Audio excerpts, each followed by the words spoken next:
आज आपके सामने फिर से मुखातिब हूँ और आज हम बात करेंगे पंडित जवाहरलाल नेहरू के राष्ट्रवाद पर। एक प्रधानमंत्री के तौर पर और एक स्वतंत्रता सेनानी के तौर पर हम पंडित जवाहरलाल नेहरू को जानते हैं।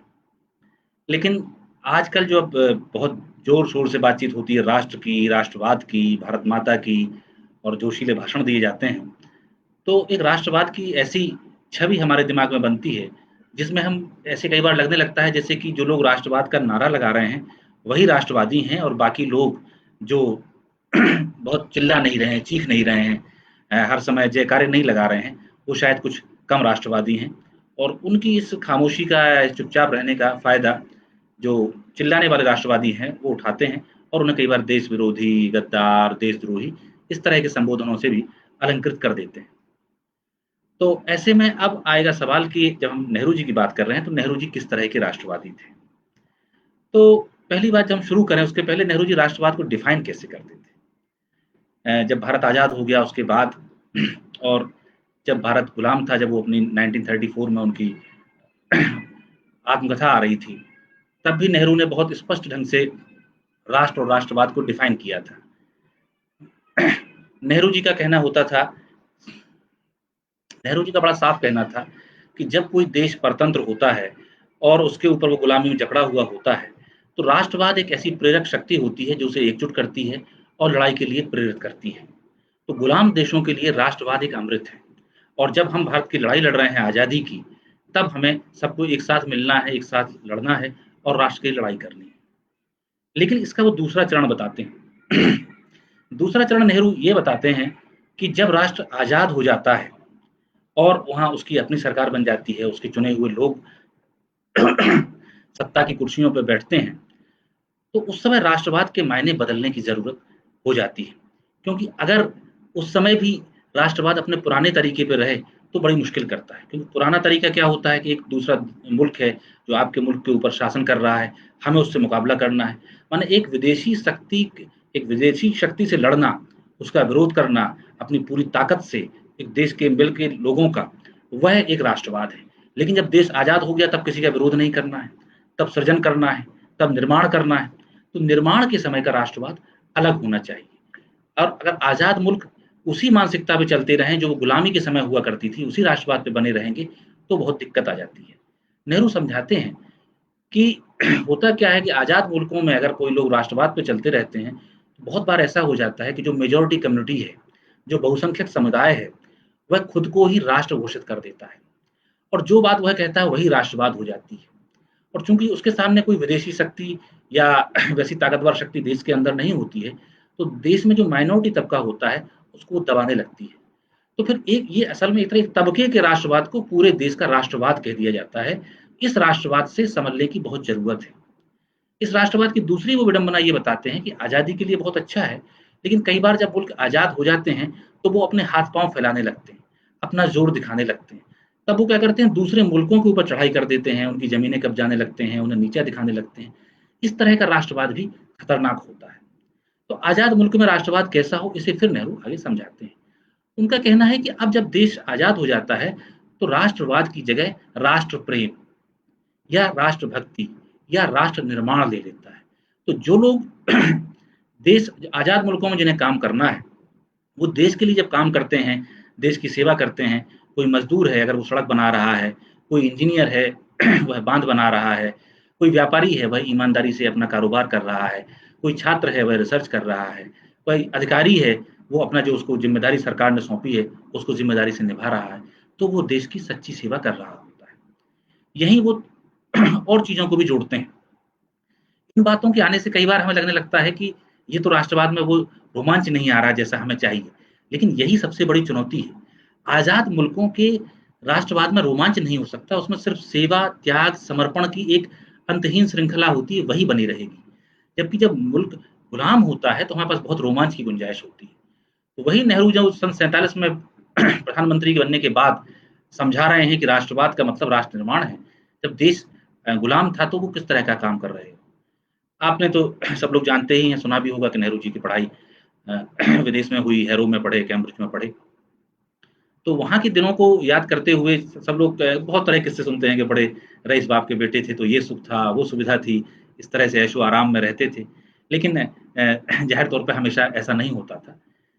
उसमें नेहरू जी का क्या था कि अगर आप देखें तो लाला लाजपत राय उनके कॉलेज में जा रहे हैं, वहाँ नेहरू उनका भाषण सुन रहे हैं। देश के बहुत से क्रांतिकारी इंग्लैंड जाते थे और वहाँ उन यूनिवर्सिटीज़ में उनके भाषण होते थे, नेहरू उन्हें सुनते थे और दूसरे लोग भी सुनते थे। तो वहाँ रह के भी वो एक तरह से राष्ट्रवाद का अंकुर उनके मन में पनप रहा था। आज हमें लगता है इस तरह की बातें कि हम कोई बात कह रहे हैं, तो मान लीजिए भारत में कोई बात है और हम लोग तुरंत सोचते हैं कोई हमारे देश के अंदर हमारे देश के खिलाफ कैसे बोल सकता है? लेकिन डेमोक्रेसी ऐसी होती है कि वो हर बात को कहने का हक देती है। तो ब्रिटेन यहाँ भले ही टायरेंट था, यहाँ उसका जुर्म था, शोषण था, लेकिन उसके यहाँ की जो यूनिवर्सिटीज़ थी, उनके यहाँ के जो कॉलेज थे, उसमें लोग बोल सकते थे। यही एक बहुत बड़ा कारण था कि भारत से जिन लोगों को निर्वासित भी किया जाता था, वो भी जाके इंग्लैंड में बस जाते थे। ऐसे बहुत से लोग रहते थे इंग्लैंड में। उनसे भी नेहरू एक-एक करके अपने छात्र जीवन में ही मिले। ये उनके राष्ट्रवाद का पहला सबक था। जब वो भारत लौट के आए, तो यहाँ भी वो लाला लाजपत राय के संपर्क में भी रहे, महात्मा गांधी के संपर्क में भी रहे, तिलक की सरपरस्ती में भी रहे। इन सब लोगों से उनका मिलना-जुलना बना रहा। और जब वो इसी राष्ट्रवाद को समझाने के लिए लोगों के बीच में जाते थे और लोग उनका स्वागत करते थे, भारत माता की जय, महात्मा गांधी की जय। तो नेहरू जी उनसे पूछते थे कि ये तुम जो भारत माता की जय बोल रहे हो, ये बताओ तुम किसकी जय बोल रहे हो? ये भारत माता कौन है? तो गाँव के लोग उनसे कहते थे, ये धरती माता ही हमारी भारत माता है। वो कहते हैं, हाँ, धरती तो है लेकिन और बताओ? तो लोग कहते थे नदी, पहाड़, जंगल, पेड़, फूल ये सब हमारी धरती माता हैं। तो इन बातों को समझा के वो आगे पूछते थे कि नहीं लेकिन और चीज़ें भी बताओ ना आखिर भारत माता क्या है? तो फिर लोग कहते थे कि हाँ, ये हम सब लोग ये धरती, पहाड़, खेत, मैं, तुम सब मिलके भारत माता हैं। तब नेहरू उन्हें समझाते थे कि हाँ, अब तुम लोग ठीक कह रहे हो।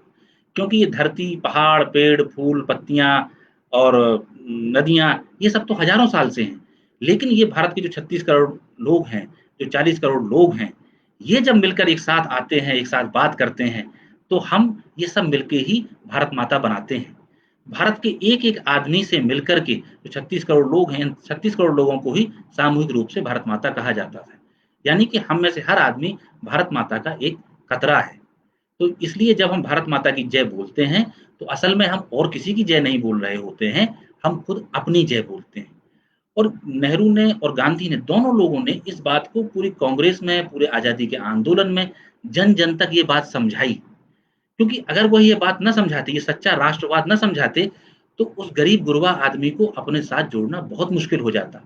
इसलिए जब किसी किसान पे ज़ुल्म होता था और किसान लगान देने से मना करता था, ज़मींदार का ज़ुल्म सहने से मना करता था, अंग्रेज़ कमिश्नर के सामने झुकने से मना करता था, तो वो एक तरफ तो अपने खेत की रक्षा कर रहा है, अपनी ज़मीन की रक्षा कर रहा है, अपने परिवार की रक्षा कर रहा है, लेकिन इसके साथ-साथ वो भारत माता की भी रक्षा कर रहा है। ये बात जो कांसेप्ट उन्होंने फैलाया, इसी से आप देखें कि किसान आंदोलन ही हमारे आज़ादी के आंदोलन का बहुत बड़ा बेस बना। उत्तर प्रदेश में जवाहरलाल नेहरू, राजस्थान वो गुजरात में सरदार वल्लभ भाई पटेल, अ, बिहार में डॉक्टर राजेंद्र प्रसाद, बंगाल में एकदम किसान आंदोलन सीधा ना कहें लेकिन सुभाष चंद्र बोस, ये सारे बड़े-बड़े नेता एक के बाद एक सामने आते गए और ये किसान आंदोलन जो किसान अपनी ज़मीन की लड़ाई लड़ रहे थे, अपनी लगान की लड़ाई लड़ रहे थे, ज़मींदारों के शोषण से लड़ाई लड़ रहे थे, वही लड़ाई आगे चल कर के एक नदी छोटी-छोटी नदियाँ आईं, तो वो छोटी-छोटी नदियाँ आपस में छोटे-छोटे राष्ट्रवाद की आके मिलती गईं और तब देश के बड़े राष्ट्रवाद की एक गंगा बही, जिससे हमारी आज़ादी का आंदोलन निकला। इस आंदोलन ने सिर्फ़ 2 काम किए, एक काम तो ये किया कि अंग्रेज़ों का मुकाबला किया, पूरा देश एकजुट हुआ। लेकिन इस राष्ट्रवाद ने जो नेहरू के नेतृत्व में और गांधी की सरपरस्ती में और हमारे पूरे आज़ादी के आंदोलन में पनप रहा था, उसने हमारी क्षेत्रीय अस्मिताओं को पीछे कर दिया। उसके पहले की अगर आप पुराने ज़माने की किताबें पढ़ें, तो छोटी-छोटी रियासतें थीं और लोग अगर एक इलाके से दूसरे इलाके में जाते थे, तो कहते थे वो दूसरे देश का आदमी है, वो दूसरे मुल्क का आदमी है। महाराष्ट्र का आदमी अगर उत्तर भारत आता था, तो वो कहता था कि हम दूसरे देश जा रहे हैं। इसलिए परदेश शब्द अपने यहाँ कोई एक गाँव से दूसरे गाँव भी जाता है या एक शहर से दूसरे शहर जाता है, तो लोग कहते हैं परदेश है या कोई दूसरे गाँव का आदमी आके आपके गाँव में रुकता है, तो कहते हैं भाई परदेशी आया है। तो ये जो ये तो हो गई क्षेत्रीय बात, फिर संस्कृतियाँ हमारी बहुत अलग-अलग थी, क्योंकि द्रविड़ संस्कृति अलग थी, आदिवासियों की संस्कृति अलग थी, आर्यों की और उनसे अपभ्रंश शाखाओं की एक संस्कृति अलग थी। फिर जातियाँ बहुत सारी थीं, जातियाँ कोई ऐसी नहीं थी कि सिर्फ़ वर्ण आश्रम व्यवस्थाएँ बढ़ गई हों, उनके अंदर कितना घृणित किस्म का भेदभाव था, वो भी हम सब लोग जानने वाले हैं, दलितों के साथ किस कदर का अमानवीय व्यवहार यही भारत कर रहा था। इसी में साहूकार भी थे, इसी में जमींदार भी थे। तो शोषक, शोषित, वंचित, साधन संपन्न ये सब वर्ग भी अलग-अलग बँटे हुए थे। रीति-रिवाज, पूजा-पाठ भी बहुत तरह के होते थे। धर्म ग्रंथ भी सबके अलग-अलग थे। तो जो ये भारत माता वाला राष्ट्रवाद नेहरू और गांधी लेके आए, जिसमें कहा कि आप सब भारत माता हैं, तो सबके हित एक हो गए। और हमारी वो क्षेत्रीय अस्मिताएँ जिनके दम पे कभी मुगल इस मुल्क में आए थे, एक राजा को हराया, फिर दूसरे को हराया, फिर तीसरे को हराया और पूरे देश में साम्राज्य उनका स्थापित हुआ। और जो काम ब्रिटिशर्स ने भी किया कि पहले आए इसको हराया, फिर दूसरे को हराया, फिर तीसरे को हराया, फिर पूरे मुल्क पे काबिज हो गए। तो उस छिन्न-भिन्न देश को एक सूत्र में बाँधने की बहुत बड़ी ताकत राष्ट्रवाद हुई। इसी राष्ट्रवाद को और इकट्ठा करने के लिए, एक झंडे के लिए लाने के लिए तिरंगा झंडा बनाया गया। तिरंगे झंडे के बारे में आपने बहुत सी बातें सुनी होंगी। शुरू में जब तिरंगा झंडा आया तो उसका निश्चित तौर पे उसमें एक बात शामिल थी कि जो हरा रंग है वो मुसलमानों का प्रतीक है, जो केसरिया रंग है या लाल रंग है, वह हिंदुओं का प्रतीक है और सफ़ेद रंग सबका मिला-जुला प्रतीक है। उसके बीच में जो चरखा बनाया गया था, वह खादी का और हमारे आंदोलन का प्रतीक था। तो वो भी तिरंगा इसलिए बनाया गया कि देश के अलग-अलग धर्मों को, अलग-अलग संप्रदायों को, अलग-अलग इलाके के लोगों को एक साथ जोड़ दे और उनके सेंटर में चरखा आ जाए। चरखे का मतलब खादी आ जाए, खादी का मतलब श्रम आ जाए। तो देश के सामूहिक श्रम को केंद्र में रख के सबको एक साथ धर्मों को, जातियों को, पंथों को, इलाकों को जोड़ देना, वह तिरंगा बनाया गया। और ये तिरंगे में भी धीरे-धीरे सुधार होते रहे, उसमें परिवर्धन हुए हैं। लेकिन जब हमने संविधान सभा में तिरंगे को स्वीकार किया, जिसका प्रस्ताव पंडित जवाहरलाल नेहरू ने पेश किया, उस समय जब रीडिफाइन किया गया, माने आज़ाद मुल्क के लिए जब तिरंगे को डिफाइन किया गया, तो उसकी परिभाषा बदली। उस संविधान सभा में नेहरू ये कहते हैं कि ये लोग कहते हैं कि हरा रंग इसका प्रतीक, इस धर्म का प्रतीक है और नीला लाल रंग उस धर्म का प्रतीक है, ये बात भूल जाइए। ये झंडा इसलिए है कि ये खूबसूरत है। इसमें जो अ, रंग हैं, वो बहुत खूबसूरत लग रहे हैं और ये एस्थेटिकली बहुत साउंड है। ये दुनिया को संदेश देने वाला है, इसलिए हमने ये झंडा बनाया है। और तब तक चक्र को हमने वो जो चरखा था, उसको चक्र से विस्थापित कर दिया था। तो चक्र को डिफाइन कर रहे हैं। तो चक्र को डिफाइन करते हुए पंडित नेहरू कहते हैं कि ये जो चक्र है, ये हमने अशोक की लाट से लिया है। अशोक की लाट से लेने का मकसद ये है कि इसमें जो ये 3 रंग का तिरंगा था, इसमें तो हमारी आज़ादी के 50 साल का इतिहास था। जब से हम ये लेके चले हैं 30 साल, 35 साल गांधी जी के आने के बाद की लड़ाई शामिल थी। लेकिन जो अशोक की लाट का जो चक्र हमने इसमें लगा दिया है, उससे हमने इस तिरंगे में भारत के 2500 साल का इतिहास भी समेट लिया है।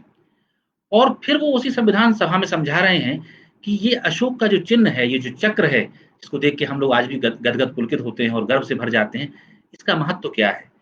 तो वो बताते हैं कि जब सम्राट अशोक ने, आप सब जानते हैं कि हमारे देश में जो 2 सम्राटों का बहुत महानता का वर्णन आता है, सम्राट अशोक और बादशाह अकबर। तो सम्राट अशोक की बात 2000 साल, 2500 साल पुरानी बात, तो उन्होंने ये बनाया था और ये चिन्ह लेके उनके पुत्र, उनके जो उनकी पुत्री और उनके जो दूसरे सेनानी थे, वो इसे लेके जाते थे।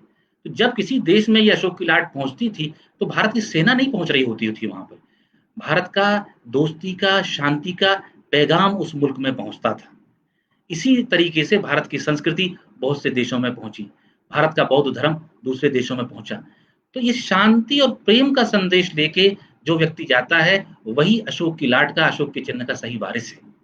तो आज जब इस संविधान सभा में हम ये 35 साल की लड़ाई के बाद, 30 साल की लड़ाई के बाद जो तिरंगे के नीचे हमने की है, उसमें हम जो रिप्लेस कर रहे हैं चरखे को अशोक चक्र से, तो 2500 साल का इतिहास आ रहा है और अब जिस जगह पर ये तिरंगा झंडा लगेगा, वह वहाँ के लोगों को आज़ादी का एहसास कराएगा। दुनिया के जिन देशों में हमारे जहाज जाएँगे, हमारी सेनाएँ जाएँगी, वो उन देशों को, उन नागरिकों को, उन मुल्कों को शांति का पैगाम लेके जाएँगी कि हम आज़ाद हुए हैं, हम आपको आज़ाद कराएँगे। तो हमारा तिरंगा झंडा कहीं जाएगा, तो वो उन देशों के झंडों की तरह नहीं जाएगा, जो किसी के ऊपर चढ़ाई करने जाते हैं, किसी के ऊपर युद्ध करने जाते हैं, किसी को कुचलने जाते हैं।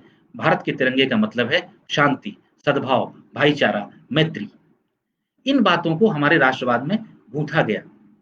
और भी आप बहुत से दिलचस्प कुछ देखेंगे और ये वो तिरंगा गूँथने वाला आदमी कौन है? कई लोगों को लगेगा ठीक है प्रधानमंत्री थे, आपने एक अच्छा भाषण दे दिया। लेकिन उस तिरंगे का मतलब सिर्फ़ हर उस आदमी को हक नहीं है कि ऐसी बातें कहे। एक किस्सा आपको सुना देता हूँ कि जब साइमन कमीशन भारत में आ रहा था तो तय हुआ कि उसका विरोध किया जाना है। बड़ा भारी विरोध चल रहा था। लखनऊ में जवाहरलाल नेहरू भी उसका विरोध कर रहे थे और गोविंद बल्लभ पंत भी साथ में थे। तो एक ऐसे जुलूस लेके चले जा रहे थे नेहरू जी, उनके साथ कई वॉलंटियर्स थे और तब तक जो है चूँकि बहुत तो उसका विरोध था और सख्ती का मामला चल रहा था, तो घुड़सवारों की एक टुकड़ी जो है पुलिस की या सेना की, वो आ चढ़ी। तो जब टापों की आवाज़ आई तो कई लोग किनारे हो गए। नेहरू के मन में भी आया कि मैं किनारे हो जाऊँ, लेकिन उन्हें लगा कि अगर मैं किनारे हो जाता हूँ तब तो ये बहुत ही शर्मिंदगी की बात हो जाएगी, इसलिए मैं किनारे नहीं हो सकता हूँ। दूसरी बात ये है कि मेरे हाथ में तिरंगा झंडा है, तो तिरंगा कैसे किनारे हो सकता है? अगर तिरंगा ही किनारे हो जाए अंग्रेज़ों की फ़ौज को देख के, उनके डंडा लिए, बंदूक लिए घुड़सवारों को देख के, तब तो मैं मुल्क को ही नीचा कर दूँगा।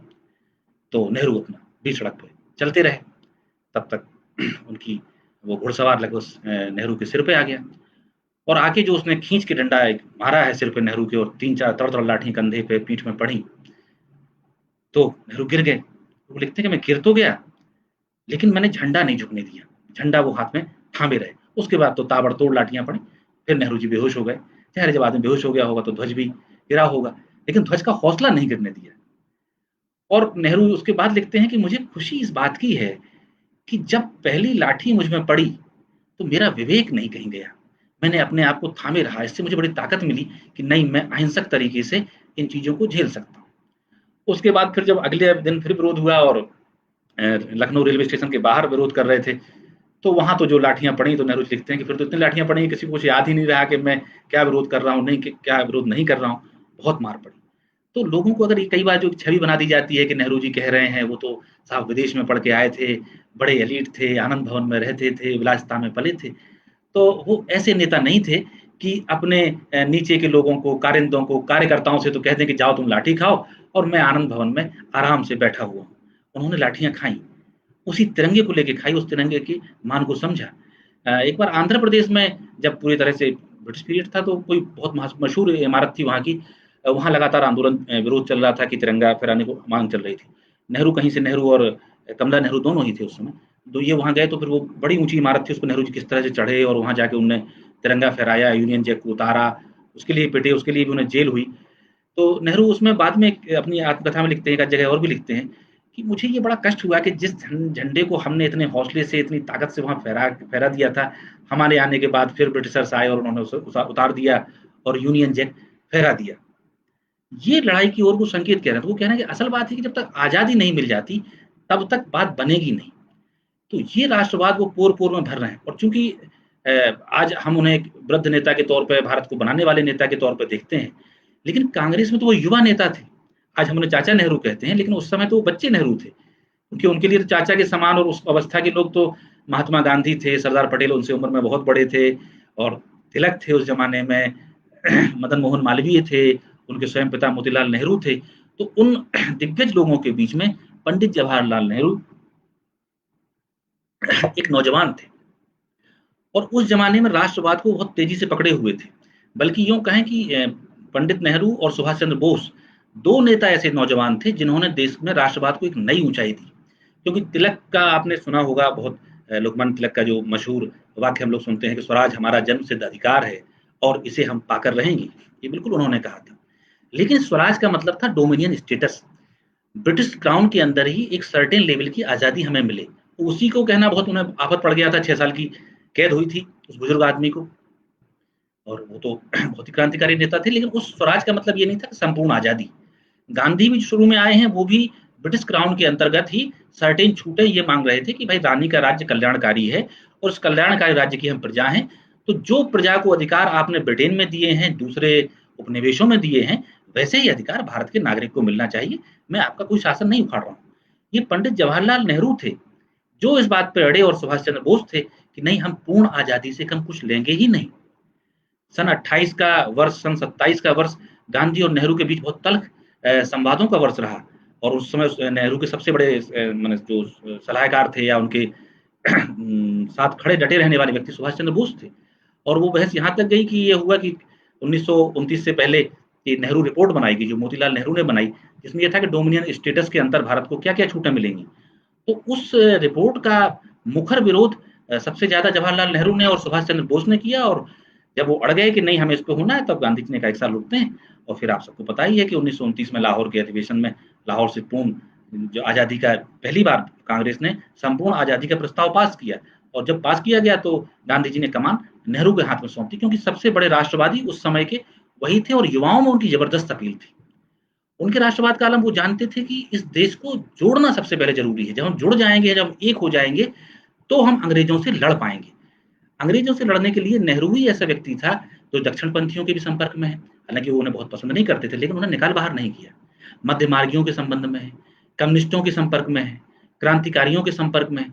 सबसे अगर कोई एक आदमी, कॉमन आदमी उसमें था जो सबसे मिलता था, सबके काम आता था, जो सब उस पे भरोसा करते थे, तो वो जवाहरलाल नेहरू है। भगत सिंह जब जेल के अंदर बंद थे तो नेहरू जी उनसे मिलने गए, उनसे बात हुई। उनको किसी तरह से उनकी सज़ा फांसी से कम हो जाए, इसके लिए नेहरू ने तमाम बातचीत ब्रिटिश गवर्नमेंट से की। हालाँकि वो पूरी नहीं हो सकी। लेकिन और भगत सिंह ने भी हमेशा ये कहा कि नेहरू हमारे लीडर होने चाहिए, नेहरू के हाथ में देश सुरक्षित होगा। इसी तरह चंद्रशेखर आज़ाद जब उनका एनकाउंटर हुआ, उनको शहीद हुए, उससे 4-5 दिन पहले नेहरू जी से मिले और उनसे सलाह लेने आए थे कि किस दिशा में क्रांतिकारी आंदोलन को जाना चाहिए। उस समय कोई बहुत निकल के नहीं आ रहा था क्रांतिकारियों को क्या सहूलियत दिलवा पाई कांग्रेस, ये स्पष्ट नहीं हुआ बाद में। उनकी मृत्यु होती है, उनकी मृत्यु पे बम्बई में जो भाषण दिया है नेहरू जी ने, वो आप सुने तो दंग रह जाएँगे। बोलते हैं कि आज हमें चंद्रशेखर आज़ाद की मौत का पता चला है। ये लड़का, हमने इस लड़के को बचपन से, क्योंकि नेहरू जी ही उन सबके सरपरस्त थे, तो उनके सामने बच्चे ही थे चंद्रशेखर आज़ाद। उस लड़के को हमने देखा है। फिर नेहरू ने, जो आज आप चंद्रशेखर आज़ाद की बहादुरी की कहानी सुनते हैं, वो कहानियाँ दुनिया को नेहरू ने बताई। तो बताते हैं कि एक 14 साल की उम्र में पहली बार चंद्रशेखर आज़ाद जेल गए, और वो गांधी जी के आंदोलन में शामिल थे, इसलिए उन्हें 14 साल की उम्र में जेल भेज दिया गया। और वहाँ उनसे कहा गया कि तुम माफ़ी माँगो, तो वो माफ़ी नहीं माँग रहे थे, तो उन्हें बेंत मारने की सज़ा दी गई। तो जैसे-जैसे चंद्रशेखर आज़ाद को बेंत मारा जाता था, वो वैसे-वैसे कहते थे महात्मा गांधी की जय, महात्मा गांधी की जय। और अंत में वो जो भी सिपाही रहा होगा जेल का, उसने इतने बेंत मारे, और हर बेंत के साथ चंद्रशेखर आज़ाद के मुँह से निकलता रहा महात्मा गांधी की जय, और वो वहाँ बेहोश हो गए। फिर कहते हैं कि वही लड़का जो बेहोश हुआ था 12-14 साल की उम्र में उस नैनी जेल में, वही चंद्रशेखर आज़ाद है और आज क्रांतिकारियों का इतना बड़ा नेता बना। हमें समझना चाहिए। मेरठ कांड से आप समझ सकते हैं, कम्युनिस्टों के लिए उन्होंने पूरे के पूरा जो आरोप लगाए गए थे, उनके लिए उन्होंने लड़ाई लड़ी। सुभाष चंद्र बोस को लेके आज बहुत सी बातें कही जाती है, लेकिन सुभाष चंद्र बोस का और उनका घनघोर प्रेम था, दोनों बात-बात तक साथ बने रहे। और जब सुभाष चंद्र बोस ने आज़ाद हिंद फौज बनाई, तो उसमें से एक ब्रिगेड उनकी का नाम उन्होंने गांधी पे रखा और एक ब्रिगेड का नाम नेहरू जी पे रखा, और भी 5 बटालियंस थी। तो ये समझ में आता है कि वो सुभाष के भी प्रिय हैं, वो भगत सिंह के भी प्रिय हैं, वो चंद्रशेखर आज़ाद के भी प्रिय हैं, वो महात्मा गांधी के प्रिय तो हैं ही, वो देश के नौजवानों के प्रिय हैं। और इन सब चीज़ों के अलावा वो देश के हर इलाके में बराबर घूम रहे हैं, वो बंगाल में भी ट्रैवल कर रहे हैं, वो बिहार में भी ट्रैवल कर रहे हैं, आसाम में भी जा रहे हैं, उत्तर प्रदेश में तो किसानों के वो मसीहा ही थे। तो इस पूरे भारत को जोड़ के एक झंडे के नीचे लाना, एक तिरंगे के नीचे लाना, यह काम नेहरू अपने पूरे जीवन में करते रहे, यह उनका राष्ट्रवाद था। और इसे समझाते समय जब देश आज़ाद भी नहीं हुआ, तब सुभाष चंद्र बोस जब 37-38 में कांग्रेस के अध्यक्ष थे, उस ज़माने में प्लानिंग कमेटी बनाई गई। और उसमें ये तय हुआ कि जब भारत आज़ाद होगा तो किस मॉडल पे आगे बढ़ेगा, कैसे चलेगा, वही प्लानिंग कमेटी बाद में कन्वर्ट होके प्लानिंग कमीशन हुई, जो अभी 2014-15 में जाके उसे खत्म करके नीति आयोग बनाया गया। तो उनका ये था कि पहले देश एकजुट भी हो जाए और देश आगे कैसे बढ़े, इसकी तैयारी भी अभी से होनी चाहिए। नेहरू उन चुनिंदा या कुछ नेताओं में से एक थे, जिनके पास देश का बना-बनाया प्लान था कि हम देश को किस रास्ते पे ले जाएँगे। और नेहरू बार-बार ये बात कहते थे और अपने आचरण में लाते थे कि मुँह चलाना राष्ट्रवाद नहीं है। भारत माता की जय बोल देना राष्ट्रवाद नहीं है। लाल किले के भाषण अगर आप सुने, तो वहाँ भी नेहरू 15 अगस्त के भाषण में ये बोल देते हैं कि जो लोग मुल्क के लिए काम नहीं कर रहे हैं, उन्हें आज़ादी मुबारक ना हो। जो अपना काम ईमानदारी से नहीं कर रहे हैं, उन्हें भारत माता की जय बोलने का हक ही नहीं है। उन्हें जय हिंद बोलने का हक ही नहीं है। वही प्रधानमंत्री लाल किले की प्राचीर से सामने बैठी जनता को और उस पे रेडियो पे सुन रही करोड़ों की जनता से ये बात बोल दे कि आपको जय हिंद बोलने का हक नहीं है, क्योंकि आप काम नहीं कर रहे हैं, आपको आज़ादी मुबारक ना हो क्योंकि आप देश के लिए नहीं चल रहे हैं। इन बात और वो बार-बार आगाह करते हैं कि मुँह मत चढ़ाओ, काम करो। क्योंकि जब काम करोगे तो मुल्क मजबूत होगा, देश मजबूत होगा और आगे बढ़ेंगे। उसी दिशा में उन्होंने काम किया। और एक चीज़ और, इसी राष्ट्रवाद के ही अलग-अलग हिस्से थे, जैसे आज पूरा देश एक है। उन्होंने बहुत सारे मुद्दों को छोड़ा, जैसे भाषा, राष्ट्रभाषा के मुद्दे पे उन्होंने कहा बाद में आप लोग फैसला कर लेना, अभी हम बना देते हैं लेकिन सारा फैसला नहीं करेंगे। वो प्रांतों के आधार पे बिल्कुल बनाने के पक्ष में नहीं थी कि राज्य बनाए जाएँ, लेकिन जब बहुत ज़्यादा प्रेशर पड़ा तब उन्होंने बढ़ाया। क्योंकि उनका था कि प्रांतवाद ना बढ़ पाए, कि प्रांतीय अस्मिताएँ आ गई तो ये संकट फिर पैदा करेंगी। आरक्षण उन्होंने पहले मुस्लिमों को भी आरक्षण था, तो उन्होंने कहा धर्म के आरक्षण नहीं होगा। इसका प्रस्ताव खुद संविधान सभा में नेहरू ने पेश किया। उन्होंने कहा कि नहीं, दलितों, अल्पसंख्यकों जो वंचित तबका है उन्हें आरक्षण मिलना चाहिए। ये प्रस्ताव संविधान के जो पहला प्रस्ताव रखा है, भूमिका एक तरह से है, उसमें नेहरू ने शुरू में ही रखा कि वंचित तबकों को आगे लाना है। और वो बार-बार राष्ट्रवाद को बहुत सिंपल समझाते थे कि राष्ट्र एक नाव है, जिसमें हम सब सवार हैं। तो अगर हम में से कोई एक भी आपस में लड़ता है और कोई गलत हरकत करता है या किसी एक की गलत हरकत के कारण नाव पलटती है, तो नाव पलटेगी तो फिर वो अकेला नहीं डूबेगा जिसने गलत हरकत की थी, वो सब भी डूबे जाएँगे जो उसमें बैठे हुए थे। तो इसमें हमें खुद को सँभलना है और दूसरों को सँभालना है। तो जो उस नाव की, उस कश्ती की पतवार को सँभाल ले, नाव के संतुलन को सँभाल ले और उसे फिर धीरे-धीरे लहरों के खिलाफ बहाता हुआ आगे ले जाए, वो है राष्ट्रवाद है। राष्ट्रवाद का मतलब ये नहीं है कि नाव के अंदर बैठ गए और लगे चिल्लाने भारत माता की जय, भारत माता की जय, और नाव आगे जा ही नहीं रही है। इस बात से उन्होंने बार-बार आगाह किया कि ये गाल बजाने वाला राष्ट्रवाद, राष्ट्रवाद नहीं है। अंग्रेजों से लड़ना, उनसे संघर्ष करना, राष्ट्र की नई कल्पना बनाना, लोगों को सही सिद्धांत पे, सही दिशा में ले जाना, यह राष्ट्रवाद है। इसीलिए देश की आज़ादी के बाद उन्होंने आगाह किया कि अब राष्ट्रवाद को, संघर्ष वाला राष्ट्रवाद हो चुका है, हम आज़ाद हो चुके हैं। अब देश के अंदर बहुत खतरे हैं, क्योंकि वो एक बात बहुत आगाह करते थे कि देश को खतरा बॉर्डर पे जितना है, वो तो है, लेकिन उस बॉर्डर के खतरे से निपटने के लिए हमारी फ़ौज है, वो उससे निपट लेगी। लेकिन खतरा मुल्क की आज़ादी को देश के भीतर से होता है, अगर लोग आपस में बँटने लगे, विभाजित होने लगे, यूपी का आदमी यूपी कहने लगे, महाराष्ट्र का आदमी महाराष्ट्री मराठी कहने लगा, गुजराती, मलयाली, अगर हमारी अस्मिताएँ अलग-अलग हो गईं, तो फिर देश के अंदर संघर्ष पैदा होते हैं। बहुत से देश टूटे भी इसीलिए हैं कि उनमें अलग-अलग अस्मिताएँ पैदा होती हैं। तो कभी कोई अस्मिता राष्ट्रीय अस्मिता से बड़ी ना हो और हमारा राष्ट्रवाद दूसरे से संघर्ष करने वाला राष्ट्रवाद ना हो। माने दुनिया का दूसरा देश भी बढ़े और हम भी बढ़े, सब मिलके पूरी मानव जाति बढ़े, ऐसा राष्ट्रवाद हो और राष्ट्र के अंदर ये क्षेत्र या वो क्षेत्र आपस में ना झगड़े। ये बात उन्होंने पुरज़ोर ढंग से नेहरू ने कही और की। इसीलिए आप देखें कि जब दुनिया के दूसरे देश आज़ादी के बाद अलग-अलग ट्रैक पे जा रहे थे, तो नेहरू ने पूरी अपनी पॉपुलैरिटी की, अपनी जो उन्होंने 30 साल देश की खिदमत की थी स्वतंत्रता सेनानी के रूप में उसकी, जो उस ज़माने के टॉप इंटेलेक्चुअल्स थे, उन सबको एक जगह लाए। जो उनके विरोधी थे, उन्हें भी साथ में लाए।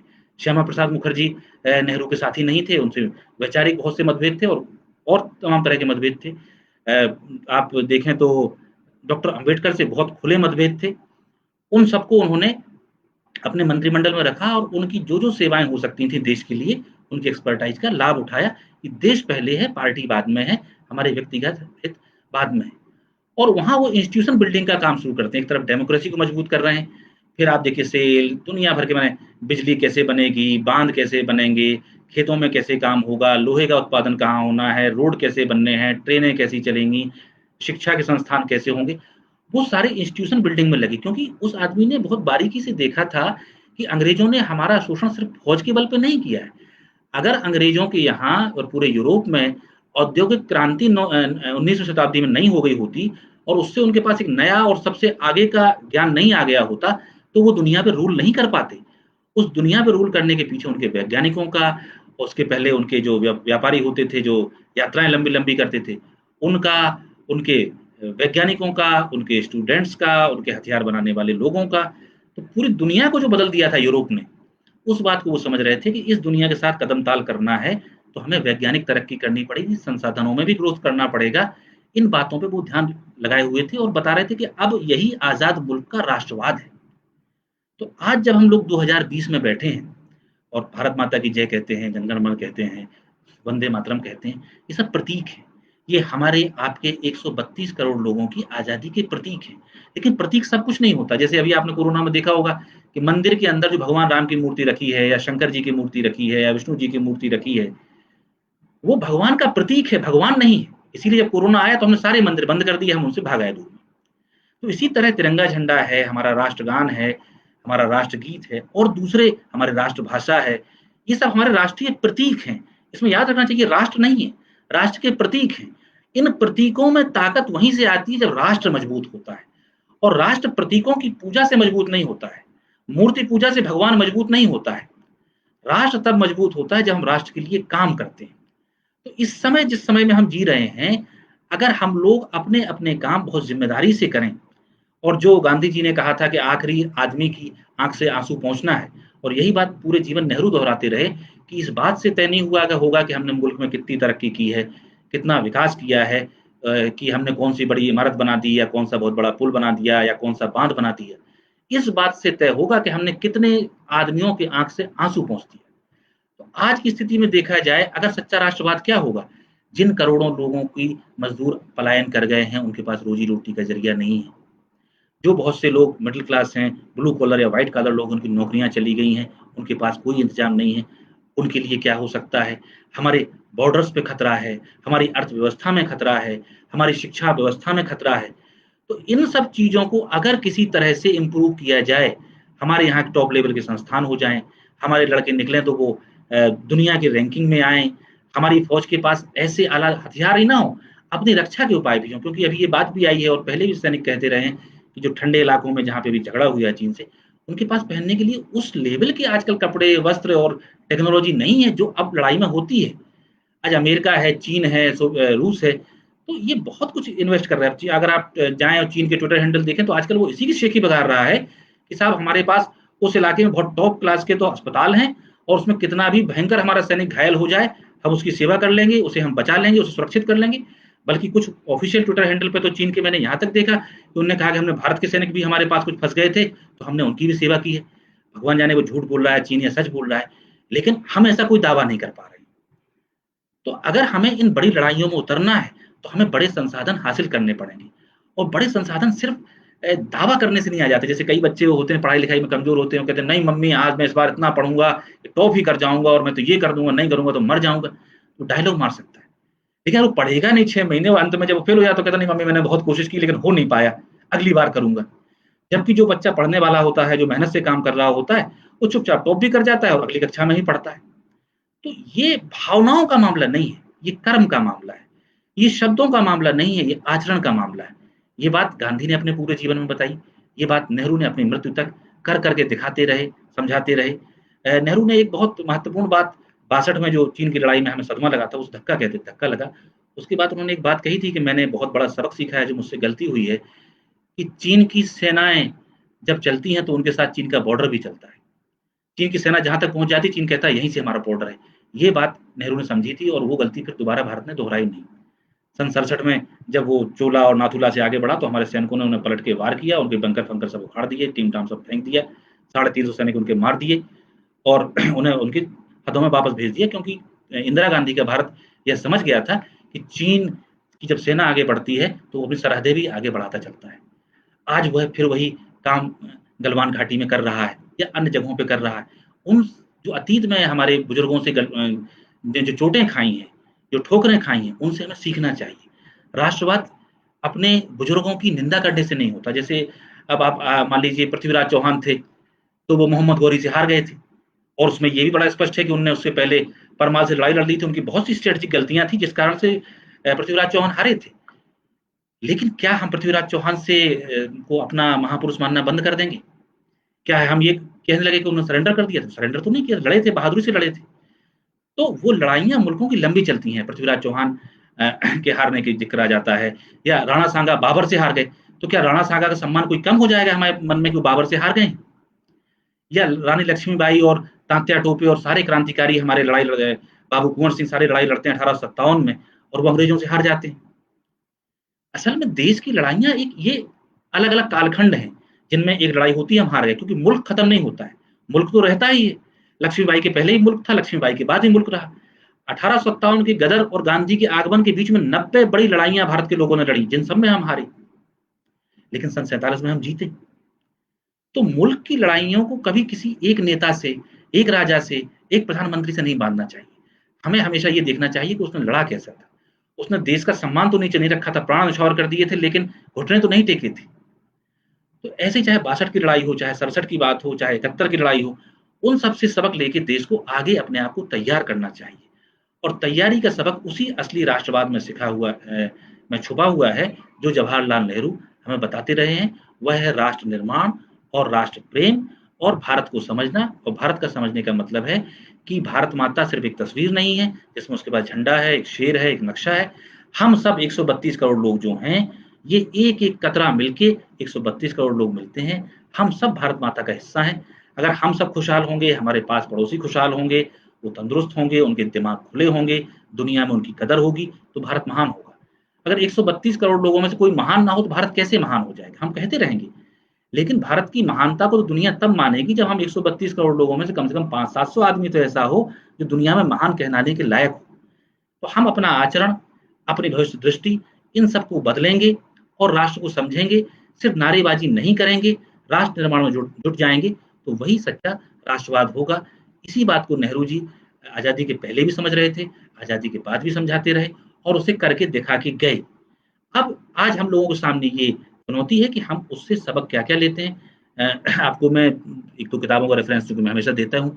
ये नेहरू जी की आत्मकथा है, मेरी कहानी। इसमें आप पढ़ेंगे तो सन 47 से पहले नेहरू ने किस तरह राष्ट्रीय अस्मिता के प्रतीक बने, कैसे वो विदेशों में जाके भारत का झंडा फहरा रहे हैं, दुनिया के नेताओं ने कैसे तवज्जो दे रहे हैं। इस किताब से आप देख सकते हैं, ये बहुत महत्वपूर्ण किताब है, नेहरू जी ने स्वयं लिखी है।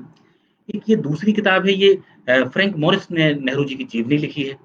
इसमें बहुत से प्रसंग आते हैं और डिटेल्स के साथ आते हैं क्योंकि नेहरू अपने मुँह से तो कोई बात कहेंगे नहीं। इनमें आप सन इनमें सन 1955 तक का इसमें डाटा इस किताब में है। आप पाएँगे कि सन 55 में भारत में इरिगेशन में कितना काम हुआ, हेल्थ में कितना काम हुआ, एजुकेशन में कितना काम हुआ और शिक्षा में कितना काम हुआ, बाकी विषयों में कितना काम हुआ।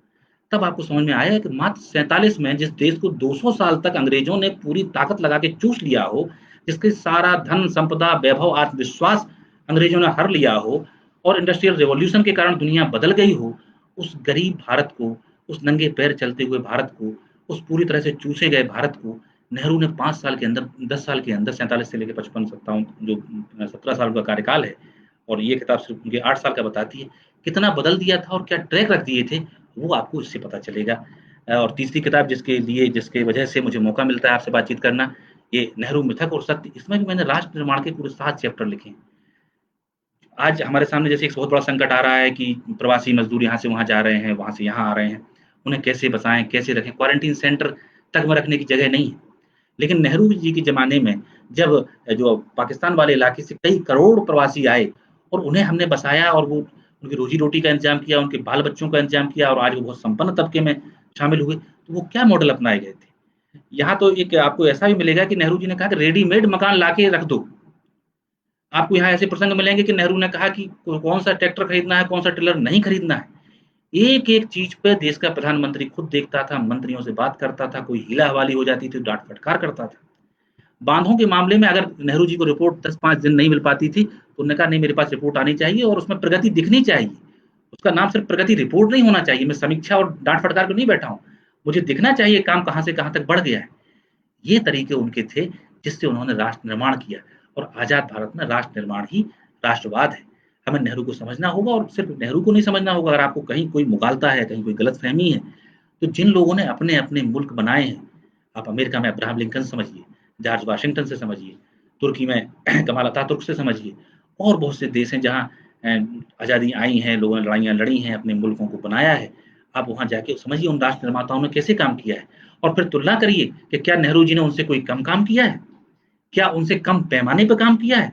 तो आप पाएँगे कि उन देशों से हमारा देश बहुत बड़ा था, बहुत बड़ी आबादी थी और उस आबादी से और उनसे बहुत ज़्यादा हम गरीब थे, संसाधन उन लोगों से हमारे पास कम थे।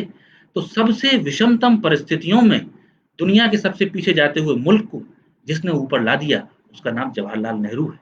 और यहाँ से भी अगर राष्ट्रवाद पे आपका मन ना पुसाए, आपको लगे कि नहीं हमें तो और भी सवाल करने हैं, तो सन 47 से 50, 51, 52 के बीच एशिया में और दुनिया में बहुत सारे मुल्क आज़ाद हुए हैं। श्रीलंका भी होगा, भूटान भी होगा, नेपाल उस तरह से ना सही लेकिन नेपाल भी है, चीन भी एक तरह से एक खास किस्म की दास्ता से तो मुक्त हुआ ही है।